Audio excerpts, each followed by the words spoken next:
arrive au studio de l'Or FM donc pour l'interview avec Anne-Sophie. Donc je vais répondre à ses questions. Donc c'est pour une émission de gaming. Donc même moi pour l'instant je sais pas trop à quoi m'attendre. Donc on va voir. Et bah c'est parti, on va bouger au studio de l'Or FM, nous y sommes. Donc c'est parti. Donc voilà, nous y sommes. Studio de l'Or FM. Bonjour, en compagnie de la petite Miss. On a hâte d'y aller, ça fait plaisir. Moi je suis très content, je suis très excité, très honnêtement.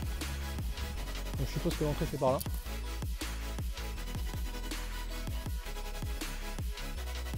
À vos manettes ou à vos claviers, aujourd'hui nous allons parler du e-sport, un phénomène qui commence à s'emparer sérieusement de notre pays, mais qui est déjà bien installé ailleurs dans le monde, notamment dans les pays de l'Asie de l'Est ou en Russie par exemple, une discipline qui peine tout de même à être reconnue par les institutions comme étant un vrai sport.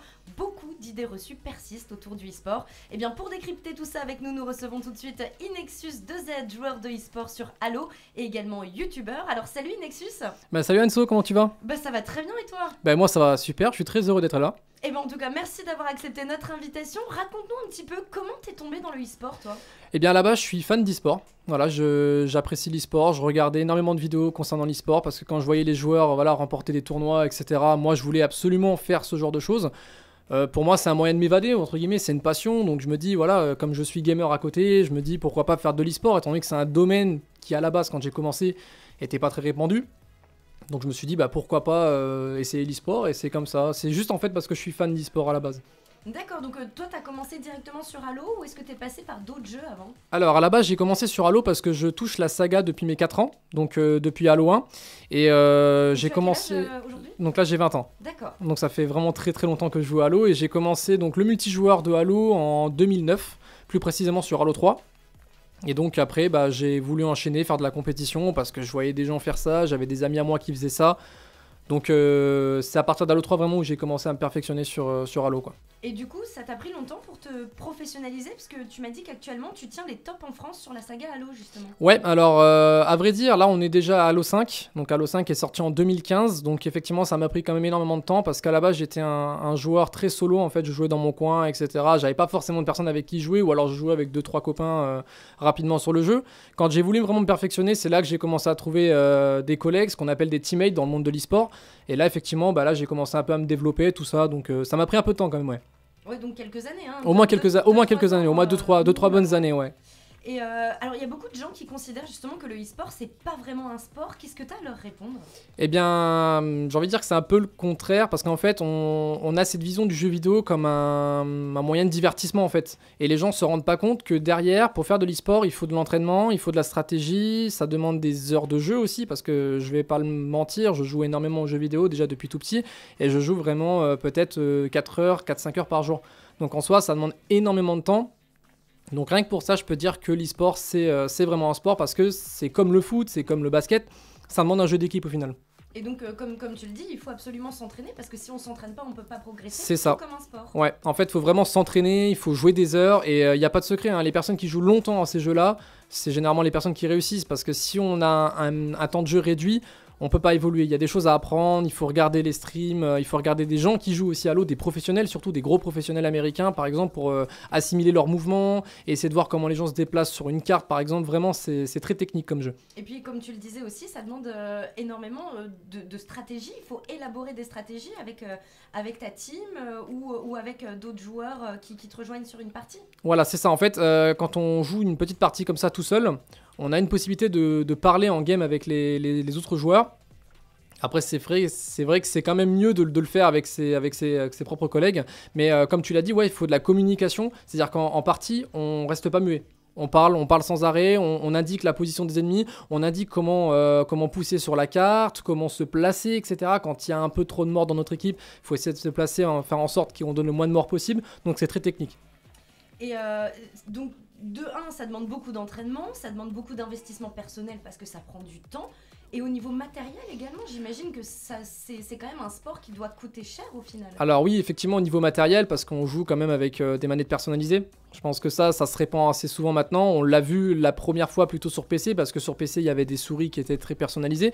Et du côté de console, c'est pareil. Il y a des manettes personnalisées avec des palettes qui nous permettent d'être plus rapides dans nos mouvements, d'être plus précis surtout. Donc ouais, effectivement, au niveau matériel, ça demande énormément d'investissement quand même. Et donc là, tu nous parles justement des gestes grâce au matériel. Il y a beaucoup de réflexes à avoir. Il y a beaucoup de réflexes. C'est énormément de réflexes parce qu'après, il faut savoir qu'on joue avec des gros casques aussi. Des casques qu'on utilise, ce qu'on appelle un mixamp. Donc, c'est une petite table de mixage pour les casques en fait sur les jeux vidéo. Et c'est vrai que quand on a un très très gros matériel, le confort qu'on a en jeu est quand même relativement plaisant. Et donc, quand on parle de réflexes de mouvement, en fait, finalement, il faut apprendre la synchronisation entre ce que te dicte ton cerveau parce que tu le vois sur l'écran et ce que tes doigts vont faire sur la manette. C'est ça en fait. Et puis après, comme je te l'ai dit, il y a aussi la communication de tes joueurs par exemple. Donc quand tu es avec des collègues à toi, effectivement, il faut bien comprendre ce que tes collègues te disent parce que c'est très très important. Tout ce qu'ils vont dire en partie, c'est très très important. Après, effectivement, oui, toi, c'est au niveau du cerveau, tu es là, tu joues avec ta manette. C'est quand même très stratégique et il faut bien assimiler la chose. Et alors, il y a également des risques de blessures pour le joueur de e-sport. Alors, à vrai dire, je sais pas trop si c'est déjà arrivé. Je sais qu'il y a un joueur Call of Duty, un très grand joueur Call of Duty qui effectivement a un moignon. Et pourtant, ça l'empêche pas d'être champion sur Call of Duty. Donc en soi, c'est peut-être déjà arrivé. Il y a déjà eu des blessures, effectivement, comme tu l'as dit, Canal Carpien. Maintenant, je sais pas si c'est forcément... si on en parle assez souvent, je pense que c'est pas forcément un truc qui arrive tous les jours non plus. Alors moi, j'ai entendu parler d'un grand joueur de e-sport. Alors je ne saurais ni te dire son nom parce qu'il vient d'Asie, ni sur quel jeu exactement il joue. Mais en tout cas, j'ai vu que pendant de très longs mois, il me semble que c'était League of Legends. Certainement. Pendant de très très longs mois, ce joueur justement a dû porter des attelles au poignet à cause du syndrome du canal carpien. Est-ce que c'est quelque chose auquel tu penses quand tu joues ? Eh bien moi à vrai dire non, étant donné que je suis joueur sur console, effectivement maintenant qu'on parle d'un joueur PC de League of Legends, ce qui est d'ailleurs le cas, c'est que League of Legends c'est exclusivement PC, la compétition se déroule sur PC, et comme tu m'as dit que c'était un joueur asiatique, forcément les joueurs asiatiques dans ce domaine-là ils sont très très forts, donc en soi c'est vrai que les joueurs PC sont plus touchés par ce problème de canal carpien que les joueurs Xbox, ou les joueurs PS4. Et ça s'explique comment ? Plus de vibrations dans... C'est le fait peut-être de toucher la souris, d'avoir une grosse sensibilité que sa souris, parce qu'ils ont des souris très personnalisées, donc elles sont très grosses en soi, donc c'est vrai que quand t'as la main qui retouche le bureau, il faut vraiment bien placer sa main, c'est très compliqué, surtout pour les joueurs PC. Et alors, toi, à ton échelle, est-ce que tu espères que le e-sport devienne finalement entièrement reconnu et pris au sérieux, surtout en France ? En France surtout, ouais, comme tu l'as dit, en France j'aimerais bien parce que je vois qu'en Amérique par exemple, je me fie beaucoup en Amérique parce que c'est là-bas que la plupart des jeux e-sport marchent assez bien.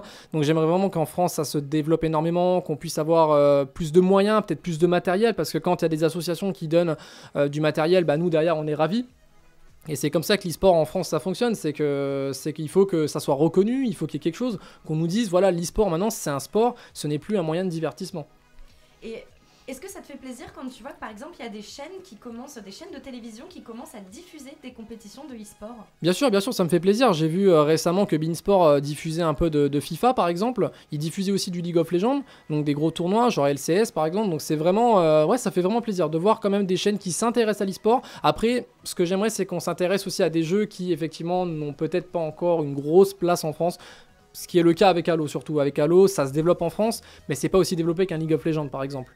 Mais du coup, le fait que des chaînes de télévision s'intéressent au e-sport et choisissent de le diffuser, ça va peut-être permettre aussi au public de découvrir ce sport et puis peut-être de l'apprécier, et donc peut-être que ça va faire avancer la machine finalement. Bien sûr, parce qu'effectivement les gens ils sont là, ils regardent beIN Sport, surtout les fans de foot en principe, donc ils vont tomber sur une chaîne comme ça, ils vont voir tiens League of Legends qu'est-ce que c'est, ils vont essayer de s'intéresser au jeu, ils vont essayer de savoir comment ça fonctionne, puis derrière il y a des commentateurs, donc les commentateurs des fois ils expliquent comment ça fonctionne, il y a même des commentateurs français, anglais, etc. Donc il y en a vraiment pour tous les goûts, et c'est vrai qu'après nous on s'intéresse à l'e-sport, et c'est comme ça que pas mal de personnes du coup se sont intéressées à l'e-sport maintenant. Et alors toi, du coup, tes prochains objectifs, est-ce que tu as des prochaines compètes qui sont prévues ? Alors là, au mois de juillet, on en a une, donc ça sera à Bruxelles, donc c'est EGO. Et donc ça sera une LAN Halo en 4v4 hein, comme d'habitude. C'est une LAN ? Alors en fait une LAN si vous préférez c'est tout simplement un tournoi offline où on va affronter les joueurs directement sur place en fait. C'est-à-dire qu'à la base il y a des tournois en ligne, donc on joue contre les joueurs à la maison, mais après on peut se déplacer tout simplement et aller voir les joueurs en face à face. Ça c'est ce qu'on appelle une LAN en fait. Donc là j'en ai un. Voilà, tu prends ton matériel, ta Xbox, tu prends ta manette, ton casque et tu vas jouer sur place. Ou ta PlayStation, tout vraiment l'ensemble des consoles en fait. Même le PC aussi, donc tu te déplaces et tu vas jouer contre les joueurs en fait. Donc ta prochaine compétition, ce sera à Bruxelles. Et ensuite, ensuite qu'est-ce donc, que tu espères pour, alors, pour parce ta que future carrière ce que j'aimerais surtout, c'est pouvoir me qualifier pour des grosses Pro League, des gros tournois, et éventuellement partir un jour au World, parce que c'est très compliqué dans le domaine de Halo d'essayer de se qualifier au World. Déjà, passer l'étape européen, il y a quand même de très grosses équipes en Europe, et de très bons joueurs, donc c'est vrai que c'est très compliqué, mais vraiment mon objectif, ça serait d'essayer de viser une Pro League, et essayer de viser peut-être des Worlds pour l'année prochaine. Est-ce qu'on peut comparer le e-sport, par exemple, à l'échec, les jeux d'échecs qui sont considérés comme un sport alors que pareil, il n'y a pas vraiment d'activité physique, c'est beaucoup de l'intellectuel. Est-ce qu'on peut un petit peu comparer ça pour que dans l'esprit des gens ce soit plus clair? Étant donné qu'il y a des jeux par exemple en e-sport où c'est du 1 contre 1, je pense que l'échec, effectivement, on pourrait le comparer à l'e-sport parce qu'il y a effectivement des compétitions en 1 contre 1. Et ça demande de la réflexion. L'e-sport, ça demande de la réflexion aussi. Donc, il faut connaître en fait le domaine dans lequel tu es. Donc, pour moi, je pourrais effectivement le comparer au jeu d'échecs. Parce que, comme tu l'as dit, tout comme l'e-sport, des gens pensent que ce n'est pas un sport en fait l'échec, alors que bien sûr, c'est un sport. Donc, pour moi, je le comparais à l'e-sport. Oui. Très bien. Est-ce que tu as un message à passer également à ceux qui oseraient peut-être pas franchir le pas de se lancer sur le e-sport en se disant ouais mais je sais pas trop, je suis nul? Je pense qu'il faut du temps de jeu. Donc en vrai, je pense que pour tout le monde c'est possible. Vraiment. Le seul message que je peux faire passer, c'est vraiment les personnes qui veulent se lancer dedans, c'est vraiment d'essayer. C'est vraiment de se lancer et pas de se dire, pas de partir du principe je suis mauvais, on va perdre, machin. Non, faut vraiment essayer de se lancer. Faut avoir de l'espoir et comme on dit, l'espoir fait vivre d'un côté, mais effectivement ça fonctionne bien. Il y en a plein qui ont réussi et qui à la base sur un jeu n'étaient pas très bons et pourtant maintenant on les voit dans les top joueurs aujourd'hui. Donc il n'y a pas de secret, c'est comme dans n'importe quel sport, c'est voilà. L'entraînement qui fait qu'on y arrive. Exactement. Merci beaucoup Inexus. Merci à toi Anso de nous avoir accordé du temps pour répondre à nos questions, puisque le e-sport ici, je pense que tu le sais, c'est quand même, on est plusieurs à jouer à des jeux vidéo, et du coup on trouvait que c'était quand même sympa d'en parler, et en plus d'avoir un gamer lorrain, et ça fait plaisir. Génial. Je te remercie en tout cas. Très belle journée à toi. Merci à toi.